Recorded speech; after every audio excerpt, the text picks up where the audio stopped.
Halo geng, selamat datang kembali di Ringkas Saja. Kali ini, aku bakal ngebawain alur cerita dari film 28 Years Later. Film ini merupakan sequel dari 28 Days Later pada tahun 2002 dan 28 Weeks Later pada tahun 2007. Disutradarai oleh Danny Boyle dan ditulis oleh Alex Garland yang kembali menggarap waralaba Range Virus. Berlatar hampir 3 dekade, setelah wabah virus Range melanda Inggris, para penyintas membentuk komunitas di sebuah pulau terpencil bernama Lindisfarne yang hanya terhubung ke daratan via sebuah jembatan penghalang air pasang yang sangat dijaga ketat.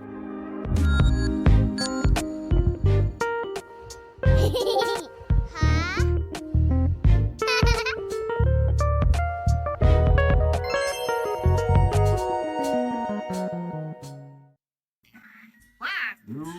Film dibuka ketika seorang anak bernama Jimmy menyaksikan acara anak-anak Teletubbies bersama adik-adiknya di kawasan Scottish Highlands. Ketika virus pecah, mereka diserang oleh makhluk infeksi. Dalam kekacauan tersebut, ayah Jimmy adalah seorang pendeta, memberinya salib untuk perlindungan, serta menerima nasibnya sendiri sebelum menyerah pada infeksi.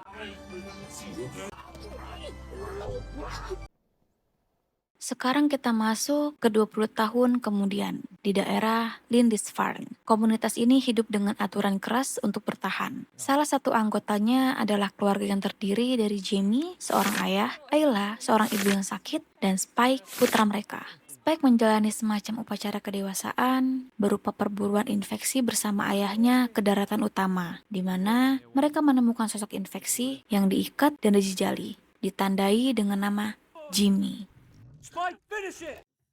Spike yang masih remaja baru saja mendapat kesempatan ikut ritual berburu bersama ayahnya. Ini semacam tradisi di Lindisfarne, di mana anak laki-laki diuji keberaniannya menghadapi seorang infeksi di daratan. Dalam perjalanan, mereka menemukan seorang infeksi yang sangat aneh. Ini jadi tanda misterius yang belum mereka mengerti, tapi mereka nggak sempat terlalu lama memikirkan. Karena dari kejauhan, sosok besar yang lebih mengerikan dari infeksi biasa mulai mengamati mereka, yaitu Alpha. Ketika Spike dan ayahnya sadar bahwa mereka masih dipantau dengan sosok infeksi, mereka memutuskan untuk menunggu hari mulai gelap. Mereka memilih sembunyi di sebuah bangunan tua. Spike duduk terdiam, menahan rasa takut. Sementara ayahnya terus berjaga di dekat jendela, memantau pergerakan infeksi. Suasana tegang, setiap suara langkah atau jeritan jauh terdengar jelas. Spike mencoba mengalihkan pikirannya, tapi sesekali ia melihat bayangan apa bergerak di antara reruntuhan. Spike memutuskan untuk beristirahat sebentar. Tanpa diduga, mereka dikagetkan dengan gemuruh segerombolan rusa yang berlarian. Terpaksa, mereka harus keluar dari bangunan itu, karena bangunan itu akan runtuh. Dirasa sudah cukup aman, mereka memutuskan untuk kembali ke jembatan. Tapi, begitu mereka keluar, Alpha muncul dari kegelapan bersama gerombolan infeksi. Alpha ini larinya lebih cepat, gerakannya lebih taktis, dan matanya selalu mengincar langsung ke arah Spike. Ayahnya berteriak memerintahkan Spike untuk lari duluan, sementara ia mengalihkan perhatian Alpha. Adegan ini kacau, suara teriakan, cipratan air, dan kilatan mata Alpha yang terus mendekat. Spike hampir terjatuh di jembatan licin. Dan untungnya, mereka berhasil menyeberang dan masuk ke dalam gerbang berkat bantuan penjaga yang sedang menunggunya kembali. Begitu tiba di Lindisfarne, penduduk sudah menunggu. Tradisi pulau ini, setiap anak yang berhasil kembali dari perburuan dianggap sudah dewasa. Spike disambut dengan sorak-sorai, musik, dan pesta makan sederhana. Tapi wajah Spike kosong, dan semua kegembiraan itu terasa hampa. Tapi pandangan Spike hanya tertuju pada arah jembatan. Dia tahu Alpha masih di luar sana, dan entah kenapa dia merasa semua ini belum selesai.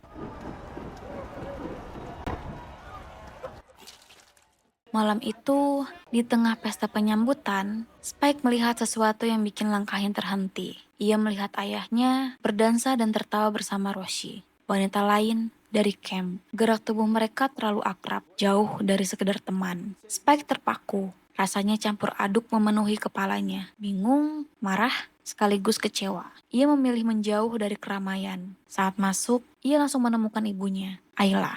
Pandangan mata mereka bertemu. Tanpa kata, Spike merasa ibunya sudah tahu, atau mungkin sudah lama tahu tentang apa yang ia lihat di pesta tadi. I said, watch your bloody mouth!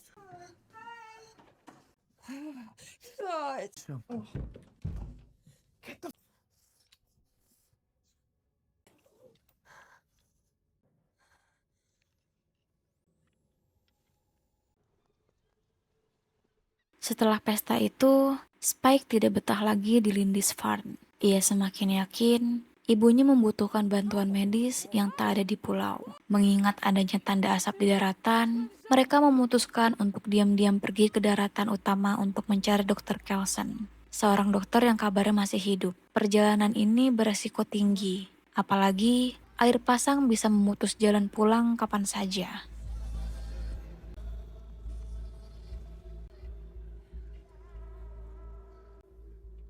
Mereka menyeberang saat pagi buta. Udara daratan terasa lebih berat, sepi tapi menegangkan.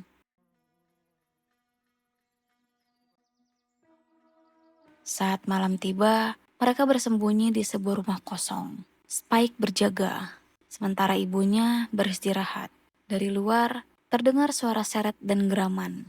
Infeksi berkeliaran. Keesokan harinya, ketika mereka mencoba bergerak menuju lokasi dokter, kawanan infeksi menyerbu di ladang bunga. Spike berlari sambil menarik ibunya. Tapi, gerombolan itu terlalu cepat. Saat terpojok, seorang pria bersenjata tongkat besi muncul. Namanya Eric. Dengan cepat, ia menembaki sosok infeksi tersebut dan berhasil membakarnya. Lalu membawa mereka ke tempat aman. Sebuah bangunan tua yang dipasangi perangkap di sekelilingnya. Eric adalah tentara Swedia yang terdampar di daratan Inggris karena kecelakaan kapal. Masih memegang harapan pribadi berupa kekasihnya yang menunggu di kampung halaman. Dan kehadirannya bukanlah sekedar kebetulan, melainkan bagian dari misi militer sebelum akhirnya terlibat dalam sebuah perjuangan Spike dan Ayla. Perjalanan mereka lanjut ke sebuah area kereta tua yang terbengkalai. Di sana, mereka menemukan pemandangan aneh, yaitu perempuan yang terinfeksi. Yang jelas, ia sedang melahirkan. Prosesnya cepat dan brutal. Bayi itu menangis, tapi anehnya tidak menunjukkan tanda-tanda infeksi. Spike, meski ragu, memutuskan untuk membawa bayi itu. Mereka percaya bayi ini mungkin kunci untuk memahami atau bahkan menghentikan virus. Namun, suara tangisan bayi menarik perhatian kawanan besar infeksi. Eric tidak setuju untuk membawa bayi itu. Ia khawatir akan membahayakan mereka. Namun, Spike dan ibunya tetap bersikeras untuk membawanya. Eric menjauh. Tanpa diduga, Alpat tepat berada di atasnya. Langsung menarik kepala Eric hingga tewas. Pada saat itu juga, Spike dan ibunya pergi meninggalkan Eric. Dalam pelarian bersama ibunya dan bayi itu, Spike tiba-tiba berhadapan langsung dengan Alpha yang terus memburu mereka. Saat Alpha hampir menerkam, muncullah Dr. Kelson. Sosok misterius dengan pakaian pelindung lusuh. Tanpa ragu, Dr. Kelson menembakkan semacam suntikan panjang tepat ke leher Alpha. Makhluk itu mengamuk sejenak, lalu gerakannya melambat, seolah tersiksa oleh isi jarum tersebut.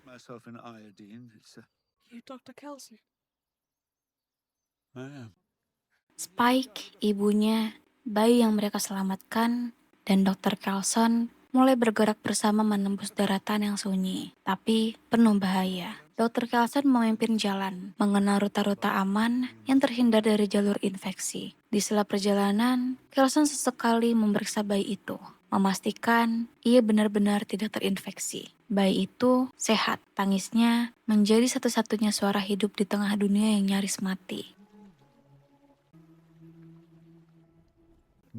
Sesampainya Spike dan ibunya di kediaman Dr. Kelson, betapa terkejutnya mereka melihat banyaknya tulang belulang yang disusun rapi dengan Dr. Kelson. Semua seperti terjawab. kenapa terlihat asap dari kejauhan. Ternyata ini semua adalah ulah dari Dr. Kelson yang mengkremasi orang-orang yang terinfeksi dan tidak terinfeksi. Mereka dibakar agar tidak menyebarkan virus. Di situ, Dr. Kelson membakar kepala Eric, membersihkan, dan menyuruh Spike menaruhnya di tempat yang baik.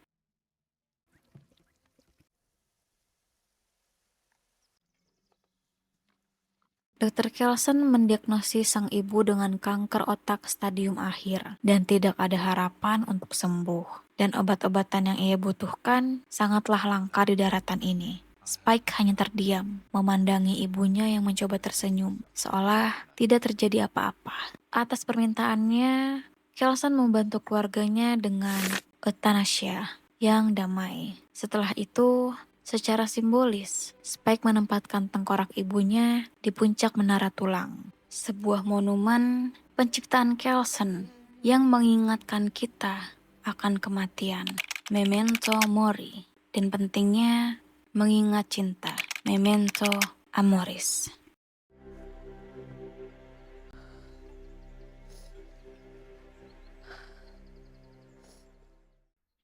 Spike kembali ke Holy Island atau Lindisfarne. Di gerbang camp, Spike meninggalkan bayi yang lahir dari infeksi, yang diberi nama Ayla, persis seperti nama ibunya. Bersama sebuah catatan penjelasan untuk ayahnya, kemudian Spike memilih tidak untuk tinggal. Air pasang laut menutup jalan kembali. Dengan berat hati, Spike memutuskan untuk menjelajahi dunia luar sendirian.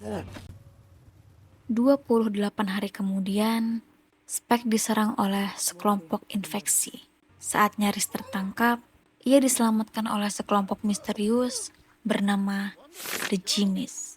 Mereka mengenakan tracksuit cerah dan bergerak agresif seperti adegan parkur, ala Power Rangers. Pemimpin mereka adalah Sir Jimmy Crystal, pria dengan salib terbalik yang ternyata adalah Jimmy dari 28 tahun yang lalu. Ia tumbuh menjadi sosok eksentrik dan mengganggu.